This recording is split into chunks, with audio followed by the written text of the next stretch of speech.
Starting లో వరుస సినిమాలతో సూపర్ ఫామ్ లో కనిపించిన కృతి శెట్టి తరువాత పూర్తిగా తడబడ్డారు. తెలుగులో అవకాశాలు తగ్గిపోవటం, ఇతర భాషల్లో అవకాశాలు వచ్చినా సక్సెస్ రాకపోవడంతో ఈ బ్యూటీ కెరీర్ లో కష్టాలు పడింది. అందుకే అప్కమింగ్ మూవీ మీదే ఆశలు పెట్టుకున్నారు ఈ భామ. ఇప్పటికే చాలా సార్లు వాయిదా పడ్డ ఈ సినిమా కృతి కెరీర్ ని గాడిలో పెడుతుందా? ఉప్పెన సినిమాతో సిల్వర్ స్క్రీన్ ఎంట్రీ ఇచ్చిన కృతి శెట్టి తొలి సినిమాతోనే బ్లాక్ బస్టర్ అందుకున్నారు. అదే జోరులో వరుస సినిమాలు కమిట్ అవుతూ టాలీవుడ్ లో బిజీ హీరోయిన్ గా మారిపోయారు. కానీ ఆ జోష్ ఎక్కువ రోజులు కనిపించలేదు. వరుస ఫెయిల్యూర్స్ కృతి కెరియర్ ని కష్టాల్లో పడేశాయి. దీంతో టాలీవుడ్ కి బ్రేక్ ఇచ్చి అదర్ లాంగ్వేజెస్ మీద కాన్సన్ట్రేట్ చేశారు బేబమ్మ.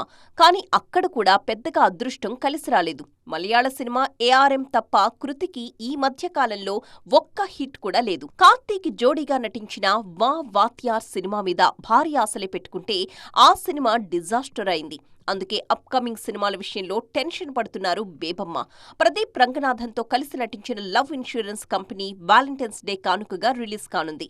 ఇప్పటికే చాలాసార్లు వాయిదా పడ్డ ఈ సినిమా ఫైనల్ గా ఆడియన్స్ ముందుకు రానుంది. కృతి, రవి మోహన్ కు జంటగా నటించిన జీనీ ఎప్పుడు రిలీజ్ అవుతుందో అర్థం కావట్లేదు. క్రేజీ ప్రాజెక్ట్స్ అన్నీ డిలే అయిపోతూ ఉండడం, సినిమాలు వాయిదా పడిపోతూ ఉండడంతో కెరియర్ ఎప్పుడు గాడిలో పడుతుందా అని టెన్షన్ పడుతున్నారు కృతి శెట్టి.